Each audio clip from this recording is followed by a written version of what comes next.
Pendahuluan. Theophilus yang mulia, banyak orang yang telah berusaha menyusun suatu berita tentang peristiwa-peristiwa yang telah terjadi di antara kita, seperti yang disampaikan kepada kita oleh mereka, yang dari semula adalah saksi mata dan pelayan firman.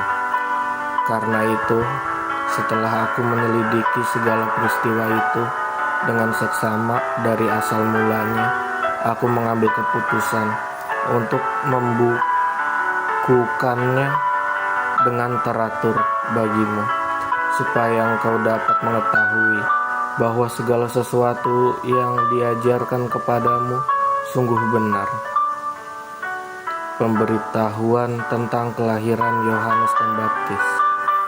Pada zaman Herodes, Raja Yudea, adalah seorang imam yang bernama Zakaria dari rombongan Abia. Istrinya juga berasal dari keturunan Harun, namanya Elisabet. Keduanya adalah benar di hadapan Allah dan hidup menurut segala perintah dan ketetapan Tuhan dengan tidak bercacat.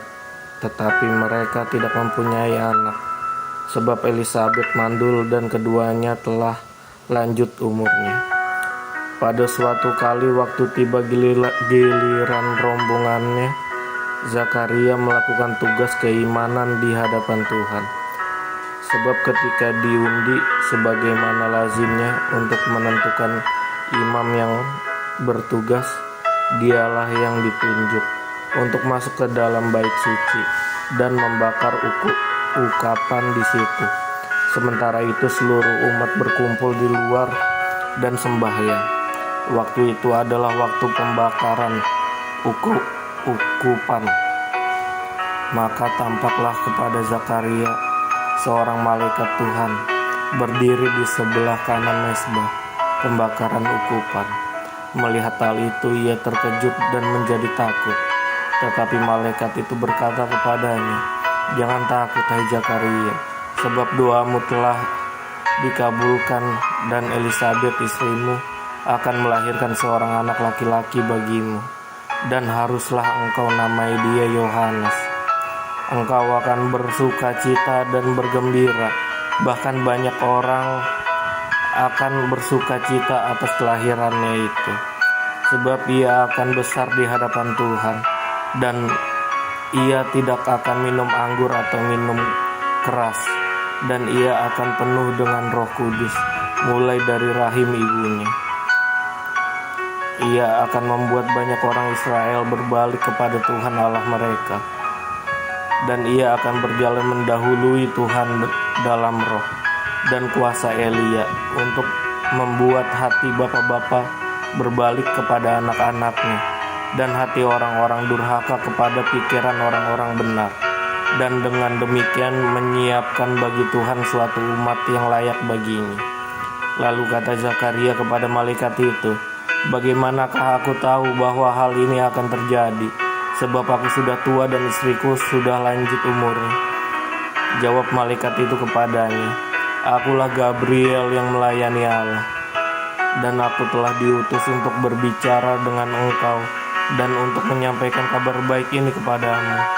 Sesungguhnya engkau akan menjadi bisu dan tidak dapat berkata-kata sampai pada hari di mana semua ini terjadi, karena engkau tidak percaya akan perkataanku yang akan nyata kebenarannya pada waktunya." Sementara itu orang banyak menanti-nantikan Zakaria.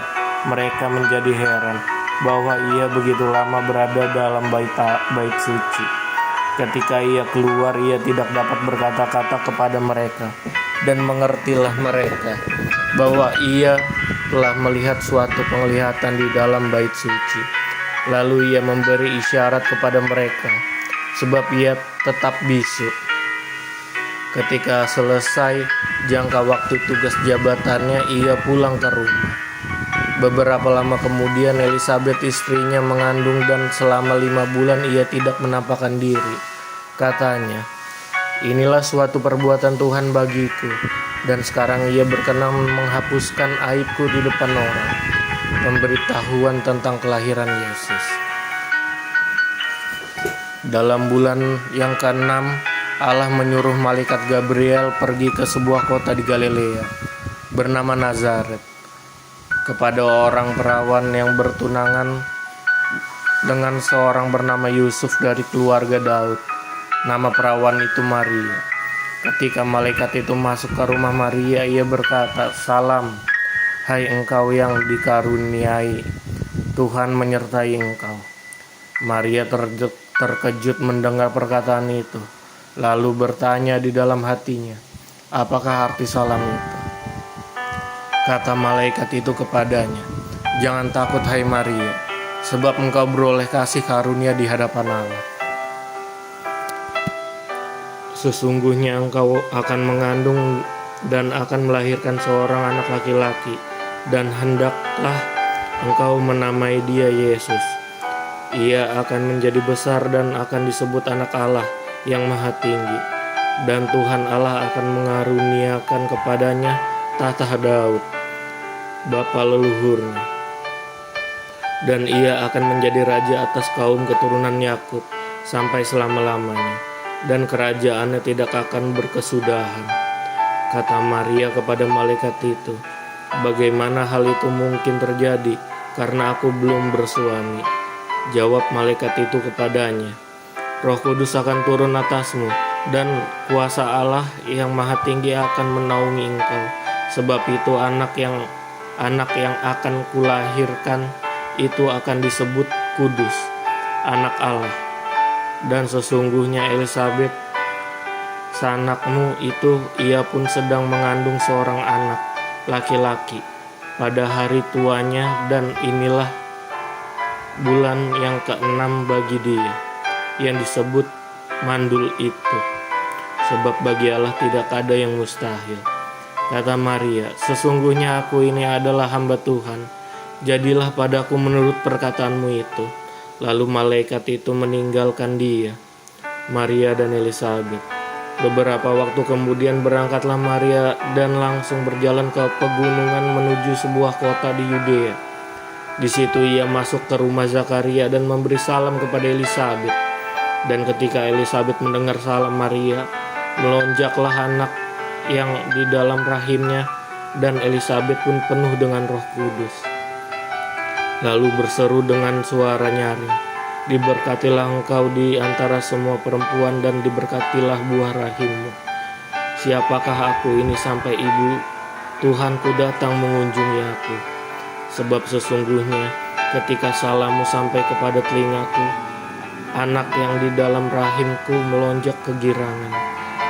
Dan berbahagialah ia yang telah percaya, sebab apa yang dikatakan kepadanya dari Tuhan akan terlaksana."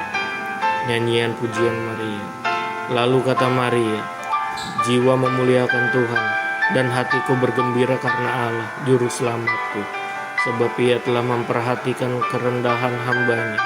Sesungguhnya mulai dari sekarang segala keturunan akan menyebut aku berbahagia. Karena Yang Maha Kuasa telah melakukan perbuatan-perbuatan besar kepadaku, dan namanya adalah kudus. Dan rahmatnya turun-temurun atas orang yang takut akan Dia. Ia memperlihatkan kuasanya dengan perbuatan tangannya, dan mencerai-beraikan orang-orang yang congkak hatinya. Ia menurunkan orang-orang yang berkuasa dari tahtanya, dan meninggalkan orang-orang yang rendah. Ia melimpahkan segala yang baik kepada orang yang lapar, dan menyuruh orang yang kaya pergi dengan tangan hampa. Ia menolong Israel hambanya, karena ia mengingat rahmatnya, seperti yang dijanjikannya kepada nenek moyang kita, kepada Abraham dan keturunannya, untuk selama-lamanya." Dan Maria tinggal kira-kira 3 bulan lamanya bersama dengan Elisabet, lalu pulang kembali ke rumahnya.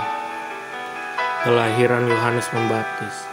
Kemudian genaplah bulannya bagi Elisabet untuk bersalin, dan ia pun melahirkan seorang anak laki-laki.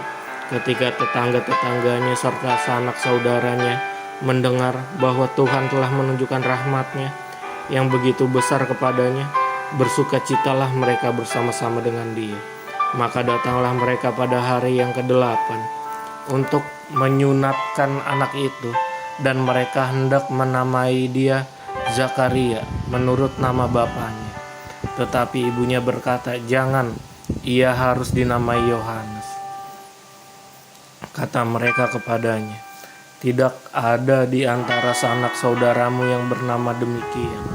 Lalu mereka memberi isyarat kepada bapaknya untuk bertanya nama apa yang hendak diberikan kepada anaknya itu. Ia meminta batu tulis lalu menuliskan kata-kata ini, "Namanya adalah Yohanes." Dan mereka pun heran semuanya. Dan seketika itu juga terbukalah mulutnya dan terlepaslah lidahnya. Lalu ia berkata-kata dan memuji Allah. Maka ketakutanlah semua orang yang tinggal di sekitarnya. Dan segala peristiwa itu menjadi sebuah tutur di seluruh pegunungan Yudea. Dan semua orang yang mendengarnya merenungkannya dan berkata, "Menjadi apakah anak ini nanti? Sebab tangan Tuhan menyertai dia." Nyanyian pujian Zakaria. Dan Zakaria ayahnya penuh dengan Roh Kudus, lalu bernubuat katanya, "Terpujilah Tuhan Allah Israel, sebab ia melawat umatnya dan membawa kelepasan baginya.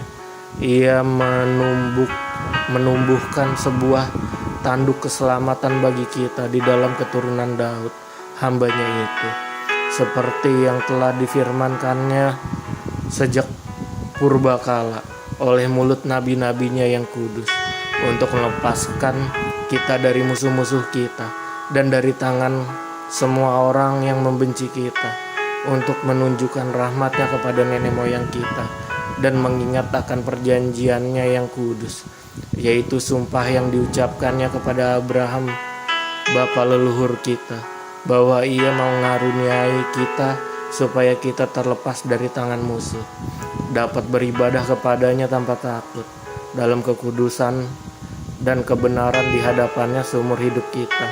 Dan engkau, hai anakku, akan disebut Nabi Allah yang Maha Tinggi, karena engkau akan berjalan mendahului Tuhan untuk mempersiapkan jalan baginya, untuk memberikan kepada umatnya pengertian akan keselamatan dan berdasarkan pengampunan dosa-dosa mereka, oleh rahmat dan belas kasihan dari Allah kita, dengan mana ia akan melawat kita, surya pagi dari tempat yang tinggi, untuk menyinari mereka yang diam dalam kegelapan dan dalam naungan maut, untuk mengarahkan kaki kita kepada jalan damai sejahtera. Adapun anak itu bertambah besar dan makin kuat rohnya, dan ia tinggal di padang gurun sampai kepada hari ia harus menampakkan diri kepada Israel.